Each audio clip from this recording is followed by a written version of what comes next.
तो देखते हैं यहाँ पे क्वेश्चन नंबर 3 में हमसे क्या पूछा गया है। Determine the empirical formula of an oxide of iron which है 69.9% आयरन। ऑक्साइड ऑफ आयरन में हमें आयरन का कितना दे रखा है 69.9% और ऑक्सीजन का हमें कितना दे रखा है 30.1% by mass.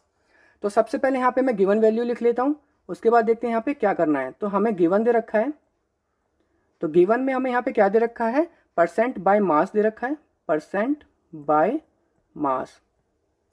Percent by mass में हमें जो आयरन का दे रखा है, आयरन का फॉर्मूला क्या होता है, यहाँ पे Fe होता है सिंबल, और इसका यहाँ पे कितना दे रखा है 69.9% दे रखा है। और यहाँ पे ऑक्सीजन का यहाँ पे कितना दे रखा है वो भी मैं लिख लेता हूँ। ऑक्सीजन का हमें यहाँ पे दे रखा है 30.1% दे रखा है। ठीक है, इसको हम यहाँ पे आगे सॉल्व करेंगे। इससे पहले हमें दोनों का क्या पता होना चाहिए, एटॉमिक मास। तो जो हमारा आयरन का जो एटॉमिक मास होता है वो मैं यहाँ पे लिख लेता हूँ। इसका हमारा होता है 55.85, पूरा एक्यूरेट लिख देता हूँ, 55.84 समथिंग कुछ होता है, तो यहाँ पे मैं 55.85 लिख रहा हूँ इसको। और सेम हमारा जो ऑक्सीजन का एटॉमिक मास होता है वो हमारे यहाँ पे क्या होता है 16 होता है। और एटॉमिक मास की जो यूनिट होती है वो हमारी क्या होती है, यू होती है, जिसको हम यहाँ पे एमयू बोलते हैं। एमयू मतलब एटॉमिक मास यूनिट। ठीक है, ये हमारा एमयू से डिनोट होता है। और ऑक्सीजन का यहाँ पे 16 है, और आयरन का जो यहाँ पे एटॉमिक मास है वो हमें यहाँ पे क्या दे रखा है 55.85। अब हमें यहाँ पे पता आना चाहिए मोल्स ऑफ द एलिमेंट। तो मोल्स ऑफ द एलिमेंट निकालने के लिए इसका फॉर्मूला होता है परसेंटेज अपॉन एटॉमिक मास। तो यहाँ पे मैं दोनों का निकाल लूँगा, मोल्स ऑफ द एलिमेंट। तो मोल्स ऑफ द एलिमेंट निकालने के लिए हमें यहाँ पे दोनों का एटॉमिक मास तो पता चल गए, तो हमें यहाँ पे कुछ करने की ज़्यादा ज़रूरत पड़ेगी नहीं। तो इसका फॉर्मूला जो होता है वो होता है हमारा परसेंटेज, यहाँ पे मैं लिख देता हूँ, percentage upon atomic mass, percentage upon atomic mass. तो अगर मैं यहाँ पे इसका निकालना चाहूँ, किसका निकालूंगा, सबसे पहले आयरन का निकालूंगा, Fe का। Fe का हम यहाँ पे क्या निकाल रहे हैं, मोल्स ऑफ द एलिमेंट। तो परसेंटेज कितना दे रखा था 69.9। ठीक है, कितना दे रखा था 69.9। इसको हम किससे डिवाइड करेंगे, इसको हम डिवाइड करेंगे इसके एटॉमिक मास से, जो कि यहाँ पे दे रखा है 55.85। मैं यहाँ पे लिख लेता हूँ 55.85। ठीक है, ये हमारे यहाँ पे पॉइंट है। अब यहाँ पे इसको क्या करना है, डिवाइड करना है। डिवाइड करने के बाद जो हमारा इसका आंसर आएगा वो देख लेते हैं, यहाँ पे क्या आएगा 1.25 समथिंग आएगा। ठीक है, यहाँ पे मैं पूरा लिख देता हूँ 1.25। तो इसका तो हमें पता चल गया moles of the element. Same हम यहाँ पे किसका निकालेंगे moles of the element, oxygen का निकालेंगे। तो ऑक्सीजन का निकालने के लिए हमें क्या, हमें एटॉमिक मास दे रखा है यहाँ पे 16 दे रखा है, और परसेंटेज कितना दे रखा था 30.1। तो 30.1 को हमें एटॉमिक मास से क्या करना है, डिवाइड करना है 16 से।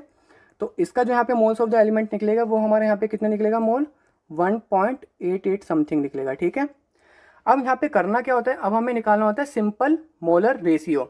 क्या निकालना होता है हमें, सिंपल या सिंपलेस्ट बोल सकते हैं।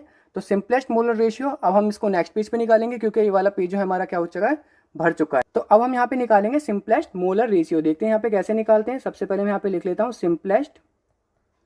Simplest molar ratio. तो ये ध्यान से निकालना बहुत इंपॉर्टेंट है। तो सिंपलेस्ट मोलर रेशियो में सबसे पहले हम किसका निकालेंगे, आयरन का निकालेंगे। तो आयरन का जो हमारा मोल्स निकला था, जो एलिमेंट का मोल निकला था वो हमारा कितना निकला था 1.25। और इसको हम यहाँ पे डिवाइड भी किससे करेंगे, 1.25 से करेंगे।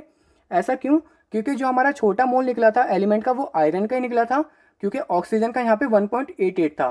तो 1.88 से छोटा हमारा कौन सा होगा 1.25, इसलिए हम यहाँ पे नीचे 1.25 लेंगे।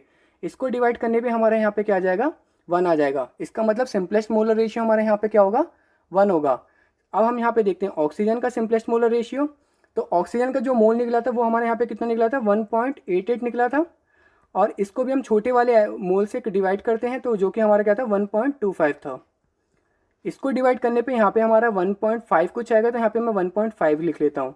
अब हम यहाँ पे क्या निकालेंगे, सिंपलेस्ट वूल नंबर मोलर रेशियो। मैं यहाँ पे लिख लेता हूँ सिंपलेस्ट वूल नंबर मोलर रेशियो।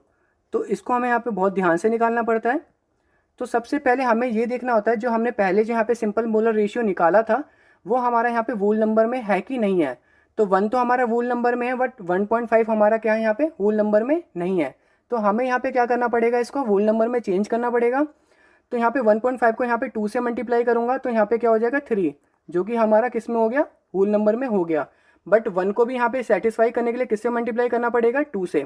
तो दोनों को यहाँ पे 2 से मल्टीप्लाई कर देंगे तो हमारे यहाँ पे simplest whole number molar ratio निकल जाएगा, जो कि आयरन का हमारे यहाँ पे क्या निकला है, 2 निकला है, और ऑक्सीजन का यहाँ पे मल्टीप्लाई किया 2 से तो यहाँ पे क्या आ गया 3। तो 2 3 निकल गया। इसका मतलब जो हमारा एम्पेरिकल फॉर्मूला बनेगा वो देख लेते हैं यहाँ पे क्या बनेगा। एम्पेरिकल फॉर्मूला जो हमारे यहाँ पे बनेगा वो हम यहाँ पे लिख लेते हैं।